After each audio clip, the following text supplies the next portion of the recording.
So we are out walking the dog again. There's been a little bit of a break in the rain today. She's over there somewhere. Yeah.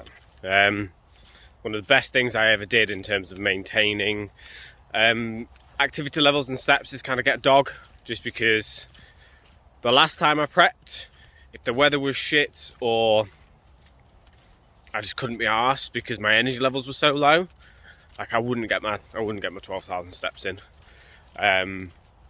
But now I've got a dog, it like forces me out of the house. Even if I'm not in the mood, she needs to go for a walk. So yep, to any competitors out there, or anybody who's struggling to kind of get their steps in, just get a dog. It's really £1,000 investment, and paying for the food, vet bills and all that is 100% worth it to be able to give you the motivation to go out and do your steps.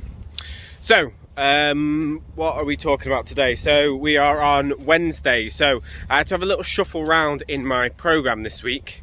So, like a lot of you guys, I am in a long-term relationship. My partner actually has the week off work. She's got annual leave booked off, and she's one of these people that doesn't really like have a schedule, have a routine. Whereas for myself, my Tuesdays, Thursdays and Fridays, where Willow is at nursery, it's very set, structured, routine. I know exactly where I am ahead of time. Whereas she doesn't like to live her life like that, because that's not what she does. She's not self-employed. When she's at work, she's at work. When she's at home, she's at home. Doesn't like to have that sort of like rigid set structure. That actually for me in prep is kind of like what I need in order to keep my stress levels down, because I know where I am, what time my meals are, everything like that. So yesterday, get me thumb. So yesterday, had some things I needed to sort out in town, and just thought, you know what, screw it. I'm going to take my laptop out with me. I'm going to do my calls in like a coffee shop and stuff. I've not been able to do that for a long time because of COVID. And then, as I said, I'm a creature of habit. I like my routine. So I've just been sat at the kitchen table doing stuff, whereas actually it was quite nice to be out and about, still able to get my work done, but also get some things done that I needed to kind of get done in town. But that moved around kind of like a lot of my day. And it meant I only actually had an hour in which to train. So normally I set aside 2 hours to train legs, just because of getting a proper warm-up in. The actual training session itself, because it's bigger compound movements, there's more warm-up sets that need to kind of go in. And basically if I don't warm up properly, I get really sore knees and a sore lower back. So it makes sense for me to warm up properly. So I need a solid 2 hours of time spaced out. And now with doing a little bit of cardio, kind of like after leg day, as well as then doing my posing practice, we definitely need the 2 hours. In the off season, it's more like an hour and a quarter, an hour and a half for the actual session. So what I did was I moved my cardio to where I would have normally trained legs. So I did like 45 minutes of cardio. Got out, got showered, got changed, went and did a PT session, and then was like, right, I'm going to train in the evening. But as I said, because it takes 2 hours to train, and Tuesdays is normally my day to help out with Willow in the evening, I was like, if I train legs today, then I'm not going to be getting out of the gym till after 10 o'clock, and me and Natalie won't have spent any time together today. So I moved push to Tuesday. I'm going to train legs today. I find swapping those two sessions around doesn't really affect my recovery too much, just because they're two quite CNS demanding sessions anyway. And how my training's set up at the moment, I train legs twice in a week. So normally it'd be Tuesdays and then Saturdays. So from one to the next, I get 3 or 4 days recovery. And so by swapping push and legs, it doesn't really affect that too much, just because it's just swapping around whether it's a 4-day recovery period or a 3-day recovery period. So yeah, we've got legs today. Just about to walk the dog. Well, I'm walking the dog now. I'll get home because, as I said, Natalie's off. We're going to pop into town. She's going to drop me off in town, and I'm going to go train legs, and I'm going to get my cardio and my posing in. So yeah, that's the plan for today. We are 2.5 weeks out now from the Two Bros Natural Show. So another sort of like 9 days of fat loss, just trying to pull every single gram of fat off now. Like every day, it's just about ticking those boxes, winning the day, taking every single step forward that we kind of can. Like body weight is all over the place at the moment because we're having to incorporate things like refeeds and stuff in, just because I'm that lean that my energy levels can really dip. And if you don't catch that, then you can find that you end up binging because you're so desperate for food, your body's crying out for it, that unless you do something to combat that, then your brain's going to do that for you.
Oh, the trip to Muscle Squad, yes. So, as those of you that follow me on Instagram, if you don't follow me on Instagram, get across to @DEEJPT. Me and Jay, so Jay is like the main admin, the founder of Home Gyms UK community on Facebook and Instagram. So again, if you don't follow those, I'll pop some links to those below. That community's been around for 3.5 years. I've been involved in the admin side of it for like 3 years. Like I think I came in like 6 to 9 months in. I'm not one of the founding members. It's just, I know Jay quite well. I trained him. I was his personal trainer, kind of like as and when he was setting it up.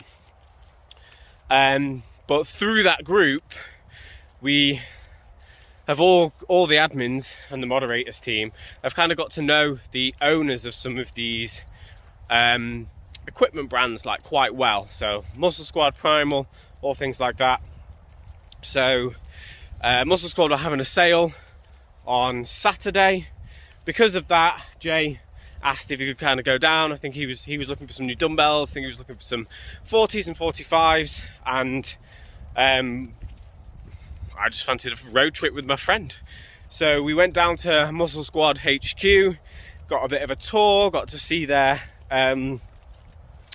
amazing studio. I'll pop up a little video of the studio kind of up on here, just because that was really, really cool. They've got a really, really good setup over there. I can see Muscle Squad being around for a while. He's very, very business savvy. He understands that what's happening in the market right now, and they have adjusted accordingly, and it means that they are spending a lot of time in research and development. So their phase 3 launch, which is in development in the moment, has got me very, very excited. Like, to the point where I'm now looking at my kit going, right, if I sell that and get this, that one thing does the same thing as both of those, but it'll do it more efficiently. So yeah, when the phase 3 stuff comes out, I very well may be having a big shake up to my garage gym setup. So for those of you that don't know, the majority of my training gets done at home in the garage gym. All my upper body sessions get done at home. The only reason I train lower body at a gym is, one, because of the hip abductor and adductor machines. They are quite useful. And two, that I was getting noise complaints from my neighbours, because when you go ham on a leg press or a hack squat, it's quite hard to stay quiet. So I just thought I may as well spend the 30 quid a month or whatever to go and use the gym where I can be as loud as I want for leg day. So yeah, some exciting things coming. I'm working with Felipe, who is helping me with the editing side of this stuff, just because that's what I'm not very good at, and it just means that I should be able to get these videos out at least every 2 weeks. I think we're going to be aiming for every week, but a minimum of every 2 weeks, getting more of a vlog style video out. In terms of my goals for the future, for me, this season was all about, right, have I got what it takes to be a natural bodybuilder? Have I got what it takes to be up there on that stage and be competitive? If I got up again and was coming in last place, wasn't really kind of getting any attention, etc., would I have competed again? Probably not. It'd have been one of those things where it's like, you know what, I've ticked that box, I've done that now, I'm happy with it. Whereas actually, the last showing, where I wasn't even 100%, I was turning heads. I was up there in the mix for a placing, and I think if I'd come in a little bit sharper, if I'd come in the condition I am now to that show, it'd have been a completely different ball game. Whereas another 6 weeks of pulling off body fat, improving my posing, just working on those little 1% gains, this next show is going to be a completely different story. So it's one of those things. I'm not wanting to turn pro or anything this season. This now is seeing out the back end of this season with the second show to see where I am in terms of my development, to get down to my true stage condition, so that I can look and go, right, where needs to be improved? Do I need to improve my shape in terms of my V taper, my X frame? Do my legs need bringing up? Do my shoulders need bringing up? Do my arms need bringing up? Where is it that I'm weak, so that I can focus on that and bringing those sort of areas up?